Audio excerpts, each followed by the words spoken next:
metabolismo das lipoproteínas. Essas moléculas de lipoproteínas são formadas por uma parte proteica, chamada de apoproteína, e uma parte lipídica.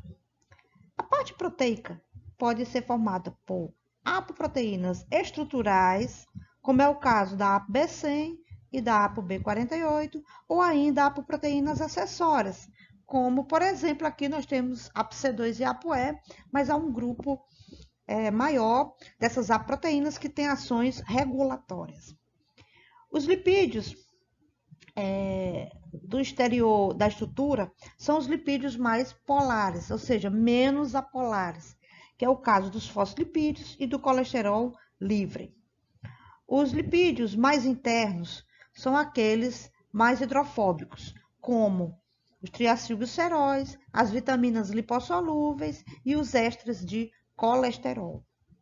A estrutura toda é solúvel em água, porque esconde os grupos mais hidrofóbicos e expõe grupos mais hidrofílicos.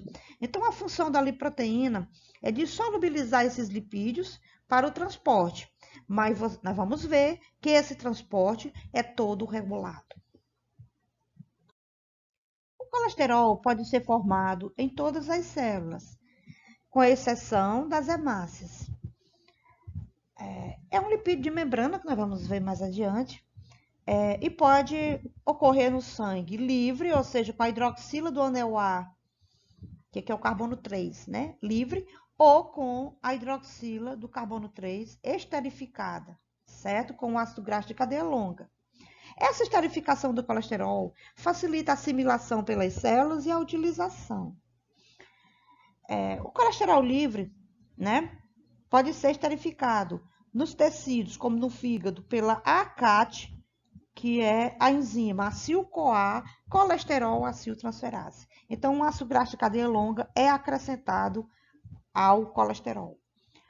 No sangue, na partícula de HDL, nós temos uma enzima chamada LCAT, lecitina colesterol aciltransferase, que usa a fosfatidilcolina para transferir um ácido graxo de cadeia longa para o colesterol e forma a lisolecitina.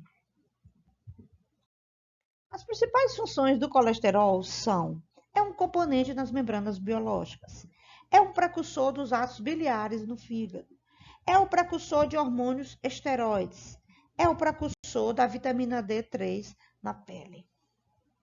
A biossíntese do colesterol ela é muito complexa, envolve um grande número de reações, consumo de ATP e de NADPH. Essa síntese ocorre ativada pela insulina no momento anabólico da célula. O colesterol ele é formado a partir do acetil-CoA, que vai dar origem ao ácido mevalônico ou mevalonato. Essa é a primeira fase. Numa segunda fase, unidades isoprenoides ativadas serão formadas. Essas unidades vão ser condensadas até chegarmos a um composto de 30 carbonos, que é o esqualeno. Ao longo das reações, vão ser descarboxilados os intermediários, então teremos o colesterol com 27 carbonos. A biossíntese do colesterol começa com condensação de duas moléculas de acetil-CoA, formando o acetoacetil-CoA, que a enzima HMG-CoA sintase vai acrescentar mais uma molécula de acetila para formar o 3-hidrox-3-metil-glutaril-CoA. Ou seja, o hidroximetil-glutaril-CoA é chamado de HMG-CoA.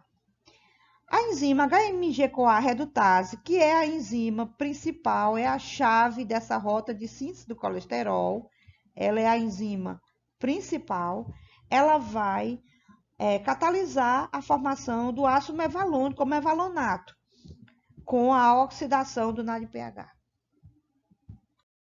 Continuando a síntese, o mevalonato de 6 carbonos vai ser fosforilado pela primeira vez pela mevalonato sinase, formando o fosfomevalonato. Em seguida, o fosfomevalonato será fosforilado mais uma vez para mevalonato pirofosfato, ok? E mais um mol de ATP é consumido para descarboxilar o mevalonato pirofosfato, certo? Então, essa descarboxilação libera bicarbonato ou CO2 e consome mais um mol de ATP para formar o isopentenil pirofosfato, que é um composto que lembra muito o isopreno. Então, a parte carbônica. Então, nós podemos ter agora uma unidade isoprenoide ativada. Nós vamos precisar de 6 unidades dessa, ou seja, 30 carbonos, para continuar a síntese. Nas etapas que se seguem, o isopentenil pirofosfato vai chegar ao esqualeno de 30 carbonos. Nós temos no isopentenil 5 carbonos. Serão 6 unidades. Então, o isopentenil pirofosfato é convertido no dimetil-alil pirofosfato de 5 carbonos, que se condensa com outra unidade igual para formar o geranil pirofosfato de 10 carbonos. Mais uma unidade de metil-alil, nós vamos ter o farnesil de 15 carbonos. 2 farnesis vão fornecer o esqualeno, porque cada um tem 15 carbonos e o esqualeno tem 30. Até aqui a estrutura ainda está aberta. O esqualeno ele é muito presente em óleos vegetais, como azeite de oliva, né? Mas há quem acha que ele é facilmente destruível no trato gastrointestinal. Então, o esqualeno de 30 carbonos vai dar origem ao lanosterol e, por último, o colesterol, que só terá 27 carbonos, porque nesse percurso ocorre 3 descarboxilações. Veremos nesse vídeo o metabolismo das lipoproteínas até a VLDL. Então, as lipoproteínas são 5. Elas são do tipo quilomicrons, VLDL, que é a lipoproteína de muito baixa densidade, que do inglês é chamada very low, né? VL. IDL é a lipoproteína de densidade intermediária. A LDL é a lipoproteína de baixa densidade. O L a gente chama de low, né? E H é high. Então, lipoproteína de alta densidade é HDL. Nós podemos ver nessa figura que o quilomicron é a partícula de maior diâmetro e HDL é de menor diâmetro. À medida que as proteínas vão aumentando, ou seja, o percentual proteico vai aumentando nessas partículas, a densidade vai aumentando, certo? Porque as proteínas têm alta densidade. Enquanto que o conteúdo de triglicerídeos vai reduzindo, uma vez que os triglicerídeos ocupam mais volume, então a densidade fica menor. Durante a digestão, ocorre a emulsificação dos lipídios pelos sais biliares, certo? Então, no intestino delgado, as micelas vão ser formadas, emulsificando esses lipídios, para que o colesterol possa ser absorvido, os ácidos graxos e também os derivados de ácidos graxos dos fosfolipídios. No caso dos triglicerídeos, forma-se um complexo de colipase com lipase pancreática, que na superfície da micela, a lipase pancreática vai hidrolisar os triglicerídeos a monoacilglicerol e a ácidos graxos. A absorção, né, desses componentes pela célula intestinal é seguida por uma remontagem dos lipídios, tipo triglicerídeos, ou triacilgliceróis e os fosfolipídios. Nós vemos aqui que é muito simples essa remontagem. O ácido graxo vai se ligar à coenzima A, tá certo? Ele vai se ligar à coenzima A, formando acil-CoA graxo, como é comum mesmo, ao entrar numa célula, e em seguida o acil-CoA é acrescentado ao monoacilglicerol, que atravessou a membrana. Então, forma-se o diacilglicerol. Na etapa seguinte, ocorre mais uma acilação do diacilglicerol, formando o triacilglicerol.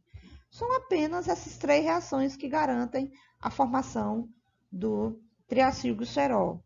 Então, nós vamos ver que a monoacilglicerol aciltransferase e uma diacilglicerol aciltransferase são suficientes. Então, a célula epitelial do intestino delgado, ela vai produzir a partícula do quilomicron, que representa a lipoproteína do transporte exógeno dos lipídios, ou seja, esses lipídios que vieram da dieta. Os fosfolipídios são remontados, os triglicerídeos são remontados, o colesterol é colocado na partícula e as vitaminas lipossolúveis, A, D, E e K. Então, essa partícula de quilomicros vai partir da célula intestinal para o ducto linfático e, a partir da circulação linfática, passa para o sangue. E nas próximas horas vão descarregar o conteúdo lipídico. Temos aqui a partícula do quilomicro. Essa partícula contém a apoproteína B48 como estrutural e possui proteínas também acessórias. A densidade do quilomicron é a menor das lipoproteínas, em torno de 0,95 gramas por ml. Pelo menos é menor do que isso. E o diâmetro da partícula é o maior, ou seja, ele é o maior e menos denso.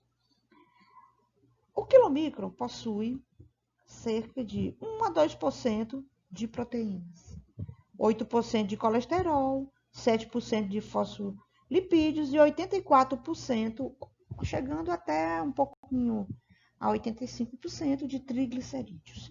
Esses triglicerídeos são oriundos da dieta. Nas horas que se seguem, após a formação dos quilomicros, ocorre o clareamento da partícula. Então, vamos ver esse metabolismo do quilomicro. A origem é as células epiteliais do intestino delgado, a função é transportar os lipídios da dieta pelo sangue, levando para os tecidos, principalmente adiposo e muscular, certo? E o lipídio predominante é o triacilglicerol triglicerídeo, em torno de 84% a 85%. A APO estrutural é a ApoB48, porque ela é 48% traduzida, o gene ou seja, o RNA mensageiro é 48% traduzido no intestino delgado, porque ocorre uma mutação espontânea, gerando um código de término. As proteínas acessórias são ApoA1, ApoA2 e ApoA4, faltou o A aí, né? As proteínas adquiridas na circulação, HDL, ela doa ApoC2 e ApoE para quilomicros de VLDL.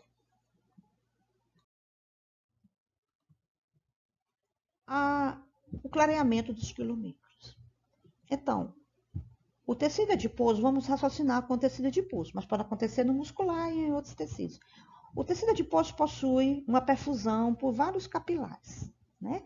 Então, nos capilares sanguíneos, na parede do capilar ou nas células endoteliais, existe uma enzima chamada lipase lipoproteica. Então, essa lipase, a ativação dela é diferente de outras lipases do tecido adiposo. Ela é ativada pela insulina e também é ativada pela ApoC2, certo? Então, essa lipase vai fazer um ataque à partícula do quilomicron, liberando os ácidos graxos para o tecido adiposo, certo? Aqui está FA, que está em inglês, tá certo?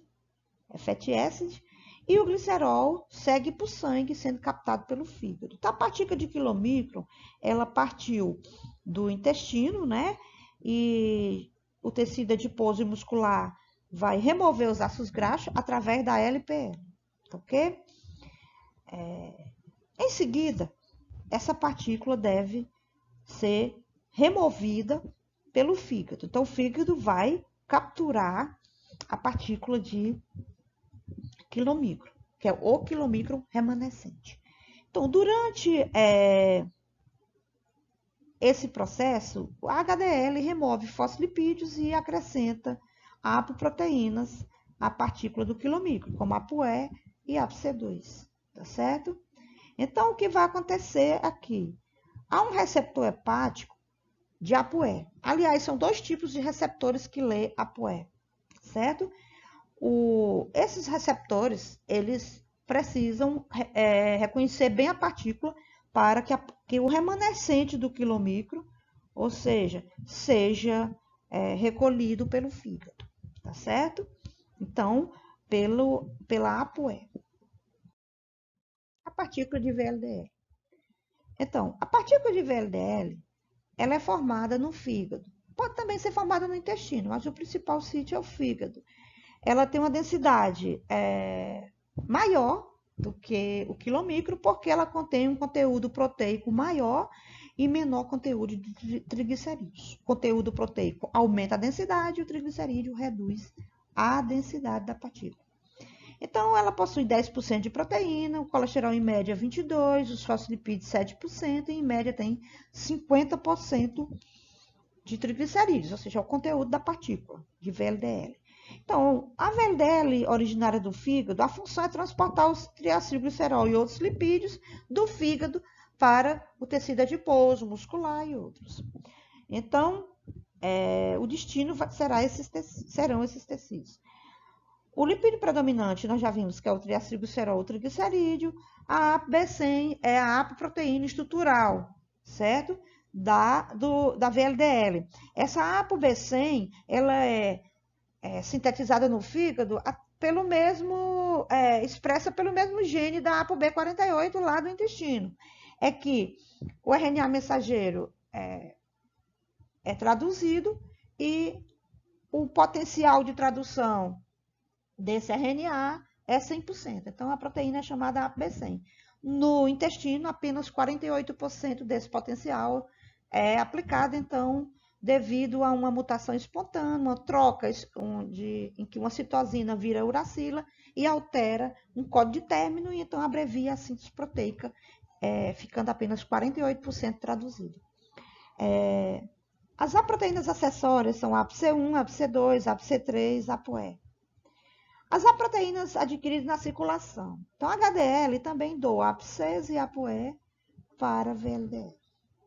A perda dos triglicerídeos de VLDL é semelhante ao processo dos quilomicros, ou seja, a lipase lipoproteica ou LPL é ativada pela ApoC2 e também pela insulina, vai hidrolisar os triglicerídeos, liberando ácidos graxos para o tecido adiposo ou muscular, ou tecido que está executando essa função, e o glicerol segue para o fígado.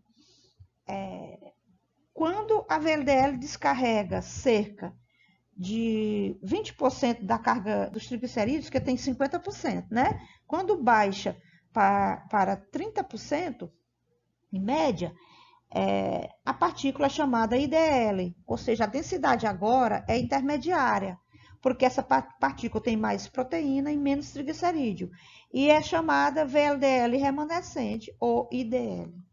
E o receptor que lê ApoE e ApoB100 lá do fígado, e nós temos um outro receptor que também lê ApoE, que podem capturar essa partícula, né? Ela vai formar um endossomo, liga-se ao receptor e forma um endossomo sendo internalizado para o fígado, né? Então, a função da ApoE é esse reconhecimento.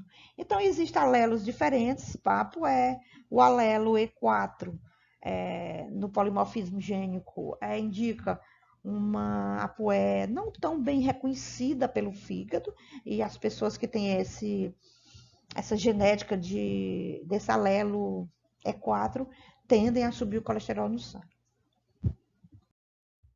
Vocês podem se perguntar o que o tecido adiposo irá fazer com os ácidos graxos que recebeu. Então, o tecido adiposo pode sintetizar ácidos graxos, pode receber ácidos graxos da dieta provenientes dos quilomicros, pode receber ácidos graxos provenientes de VLDL, ou seja, dos triglicerídeos de VLDL, que vem do fígado, e o tecido adiposo pode armazená-los na forma de triacilgliceróis. Para isso, é preciso esterificar. E no processo de esterificação, o tecido adiposo pode usar a glicose para produzir o glicerol 3-fosfato. Então, aqui nessa via de síntese do triacilglicerol, nós vamos ver um maior número de reações do que o que aconteceu na remontagem da célula intestinal, né?